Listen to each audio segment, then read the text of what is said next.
Hello everyone, this is our first day in Ranchi.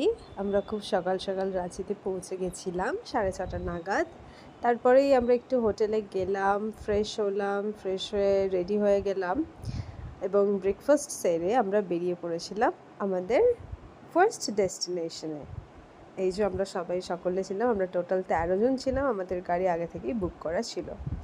তারপর আর কি আমরা পৌঁছে গেলাম সব থেকে সুন্দর জায়গা। আমার কিন্তু ভীষণ ভালো লেগেছে, সেটা হচ্ছে দর্শন জলপ্রপাত। তো তোমরা দেখতেই পাচ্ছ যে এর এক অপরূপ সৌন্দর্য। এখানে আমি বসেছিলাম এরকম জলপ্রপাতের নামার ওখানে এরকম বিভিন্ন জায়গায় বসার জায়গা রয়েছে যেখান থেকে জলপ্রপাতটা অ্যাকচুয়ালি দেখা যায়। তো এরপর আমার বাবা এখানে একদম জলপ্রপাতের মাথায় উঠে গেছে। উঠে গিয়ে সেখানে আর কি বলছে আমার ছবি তুলে দে, আমার ভিডিও করে দে। কেউ নেই কিন্তু ওখানে, কিন্তু বাবাকে উঠে যেতে হবে। কিন্তু যাই হোক, বাবা উঠে যাওয়ার কারণে মা খুব বকাবকি করার পর বাবা নেমে এসেছে। কিন্তু বাবা নামলে কি হবে, আমার ভাই এরপরে উঠে পড়েছে। তো ও ওখানে এবার আর কি ভিডিওস ফটোজ এসব ক্লিক করছে।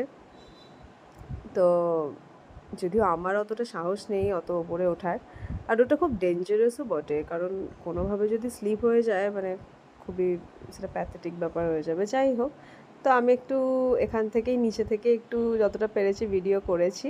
সবথেকে বড় ব্যাপার, যখন জলটা পড়ছে না ওই ধোঁয়াটা মানে জাস্ট অসাধারণ লাগছে, মানে সত্যি মানে এক অপূর্ব দৃশ্য যাকে বলা হয়।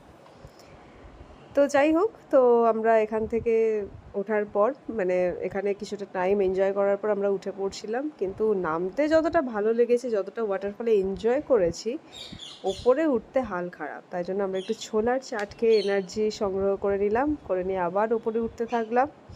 তাও তারপরে এখানে আমার মা একটু স্প্রাইট খেয়ে নিয়েছে। একটা ছোট্ট ছাগল আমাদেরকে ফলো করছে যে ওকে একটু স্প্রাইট দিতে হবে। তো যাই হোক, তো এরপরে আমরা আর কি দশম জলপ্রপাত থেকে বেরিয়ে চলে গেলাম আমাদের পরের গন্তব্যস্থল, যেটা হচ্ছে সান টেম্পল। এটা বেসিক্যালি একটা সূর্য মন্দির। তো যদিও ভিতরে ভিডিও করা অ্যালাউ নেই, তো আমি তাও আর কি একটা ছোট ক্লিপ আর কি তার আগেই নিয়ে নিয়েছিলাম। তারপরে সবাই আর কি বারণ করলো ওখানে যে পুরোহিতরা ছিলেন। তো এই ছিল ভিতরটা, বেশ সুন্দর, শান্তশিষ্ট, সুন্দর জায়গা। তারপর আমি একটু আইসক্রিম খেয়ে নিলাম, খিদেও পেয়ে গেছিলো প্রচণ্ড। তো এই আর কি করে আমরা হোটেলে ফিরে পড়লাম। ফিরে এসে আমাদের লাঞ্চ সেরে ফেললাম, আর এখানে রয়েছে আমাদের কিছু ফটোজ। দেখা হচ্ছে পরের ভিডিওতে, টাটা।